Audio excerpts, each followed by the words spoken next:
Pondé, se alguém chamar você de direita, você se ofende? Não. Eu não me ofendo na medida em que eu entendo que ser de direita significa ser a favor da sociedade de mercado, liberdade de imprensa.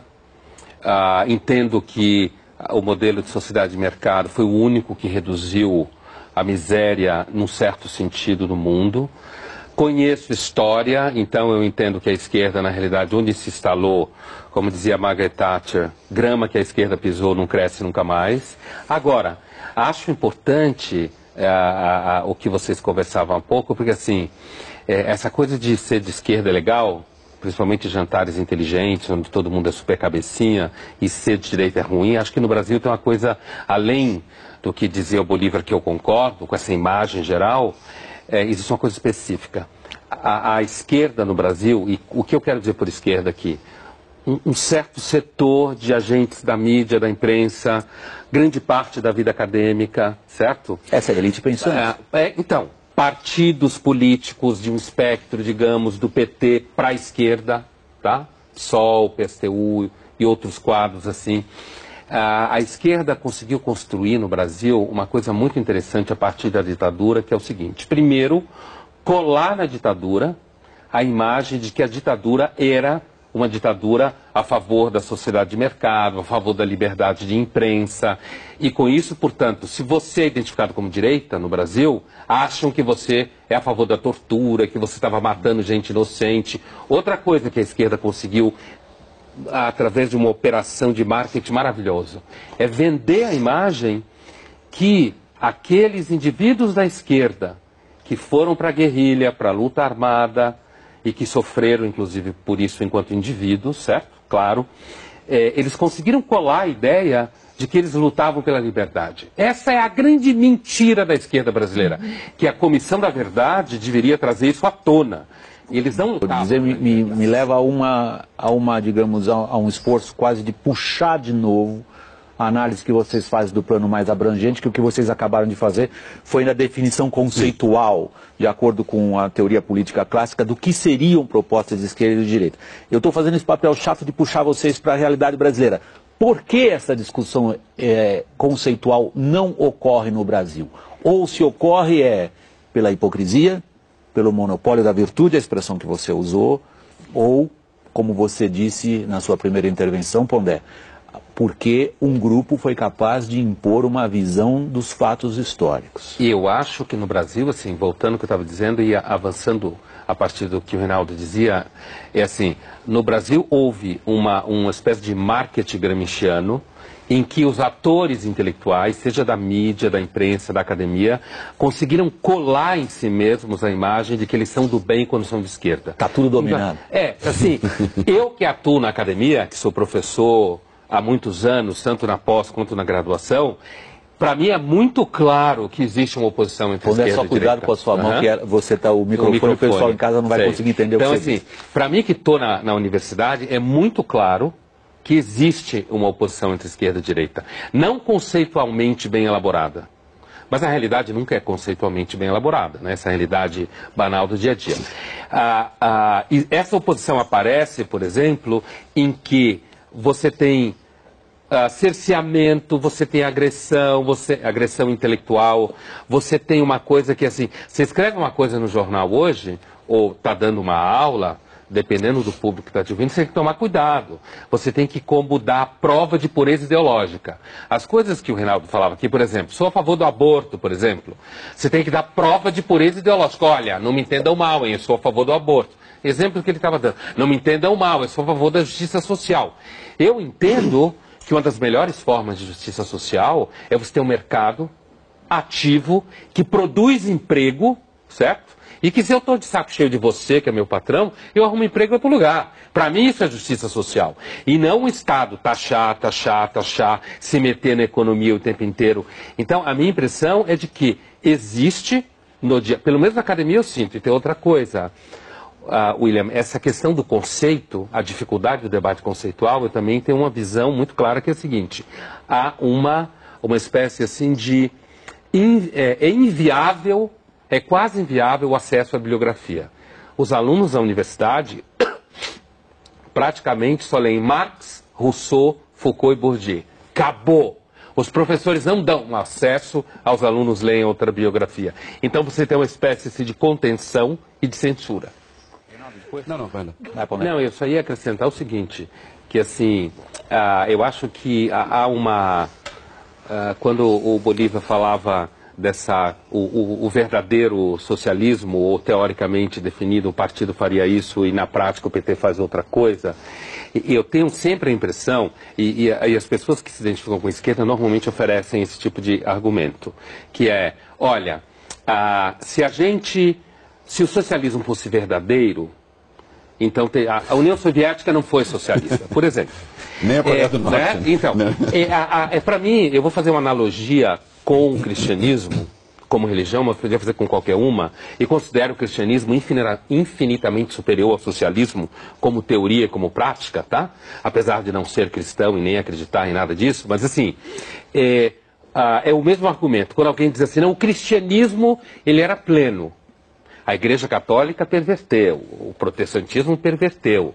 E as pessoas que se identificam com a esquerda normalmente usam esse argumento. Olha, a esquerda, ela na sua definição, teria dado certo, como dizia o Bolívar, lá na frente teria dado certo. Eu cobri na muito prática não existe. Eu cobri muito a Guerra Fria a partir da Alemanha, se chamava o socialismo realmente existente, era o socialismo que não prestava.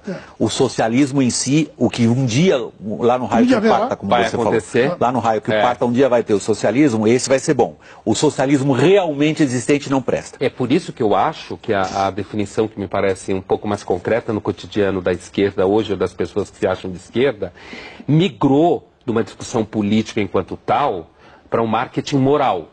Isso. Então é assim, a pessoa que é de esquerda, ela se acha superior. Façamos um teste.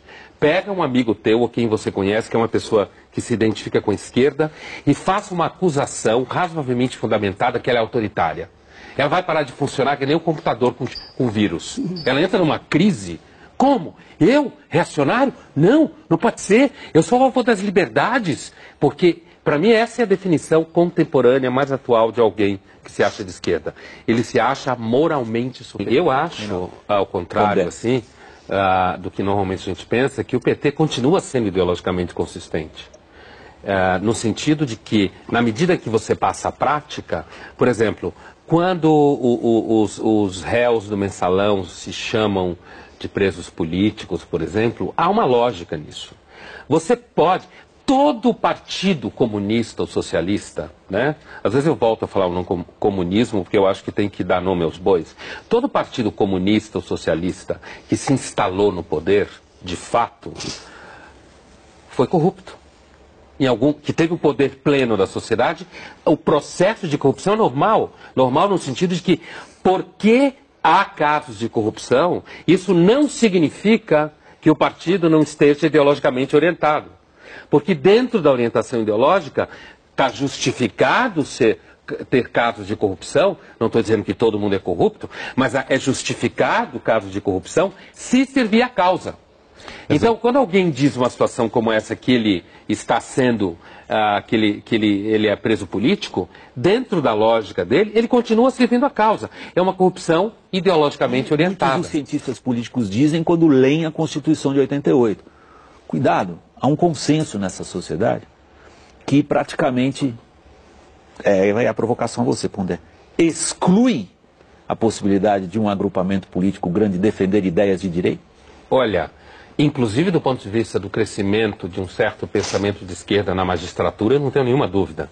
Eu tenho uma sensação de que o Brasil marcha lentamente para um certo consenso esquerdizante, gramsciano. Já está marchando em direção a isso. E eu vejo, por exemplo, voltando ao que você perguntava antes, quer dizer, por que não existe? Então existe, primeiro, na universidade é impossível quase você levantar essa questão. Eu tenho alunos jovens que se identificam com a tradição de pensamento liberal, como a gente fala no Brasil, ou de direita. Liberal no sentido europeu, né? Liberal conservador e tal, no sentido europeu, e eles não têm espaço. Eles não conseguem entrar em universidades grandes, não conseguem fazer pesquisa, são mal recebidos nos espaços. Se você pegar, por exemplo, centros culturais financiados por bancos, grosso modo, só financia pesquisa de esquerda, intelectual de esquerda, revista de esquerda, manifestação de esquerda. Se você pega alguma pequena instituição que queira fazer um seminário, um colóquio identificado com o pensamento liberal, conservador no sentido europeu, não tem dinheiro, não tem espaço, não tem institucionalização. Então, fica uma situação que vai ao encontro do que a gente falava antes, quer dizer, o próprio empresariado investe na esquerda. E quando você fala da Constituição, para mim é muito claro. Eu entendo que isso está ligado, tanto ao que o Reinaldo falava da uma certa religiosidade de negociação, quer dizer, e tem uma coisa também... Religiosidade que é anticapitalista, considera o lucro pecado, se alguém ficou rico é porque alguém perdeu. E tem uma outra coisa, né? Eu acho que tem uma dificuldade. Recentemente eu participei de um colóquio na América Latina onde se discutia o pensamento liberal no Chile e aparece uma dificuldade muito grande que é o seguinte: o pensamento liberal conservador de direita, não essa patifaria de ditadura, não estou discutindo esse negócio de ditadura, ele exige de você uma responsabilidade pelo que você faz. Eu sou responsável pelo que eu faço. Eu sou um indivíduo que busca autonomia. Para mim, a maior virtude do pensamento de direita é a autonomia. Enquanto que o pensamento de esquerda, ao dissolver você no coletivo, ao dizer que a responsabilidade pelas coisas que acontecem é dos outros, ao dizer que a culpa é dos outros, é confortável. Então, o preguiçoso adora ser de esquerda. Mas, Júlia, junto com a democracia cristã. Mas aí eu volto a minha questão para o Brasil. Eu puxo vocês um pouco para o lado do Brasil de novo. Quer dizer, vocês falam de uma situação, ao longo dessa edição do Globo News Painel, de guerra cultural. É essa a definição, eu acho. Nessa guerra cultural parece que tem um lado infinitamente mais forte que o outro. Está acabando de começar, e é por isso que eles começando, você acha? Ou está terminando? É assim, quando o Reinaldo fala da guinada direita, da mídia, da imprensa, porque o que caracteriza a esquerda no debate cultural é que ela não tolera a diferença. Isso. Apesar de falar de diferença o tempo inteiro. Não tolera a diferença. Então, quando ficam berrando, seja em que mídia que for contra a guinada da direita, é porque aparece uns 5 ou 6 que não tem medo profissional, não tem medo de ser difamado, tem repertório, porque tem uma outra coisa que caracteriza você ser de uma maioria, como a esquerda é no mundo cultural brasileiro. Não precisa ler, não precisa estudar. Basta pertencer ao grupo e sair gritando. Você pertence ao grupo, você xinga o outro e não lê. E é nessa situação, muitas vezes, que essa moçada começa a levar pau. Porque quando você é uma minoria, como pessoas que não se identificam com a esquerda no mundo cultural brasileiro Estou falando do mundo dos agentes culturais. Quando você não se identifica com essa maioria, como toda minoria que está num conflito, você tem que se preparar. Então você acaba estudando mais. E aí tem um problema, porque na hora do debate, fica difícil, quando você é uma maioria paquidérmica, enfrentar quem está preparado. Não, até a matemática vira reacionária, né? Quando você discute matemática vira reacionária. Isso no Brasil hoje, abrir os olhos dos eleitores para o debate que não é esse debate rastaquera direita e esquerda, mas é o debate entre posturas fundamentais do indivíduo perante o Estado? Existe, tanto é que nós estamos nesse debate. E eu acho que essa é uma pequena diferença que tem acontecido nos últimos anos. Uma maior visibilidade. No Brasil, para mim, ser revolucionário, no bom sentido, no sentido de trazer alguma coisa de importante, é ser liberal.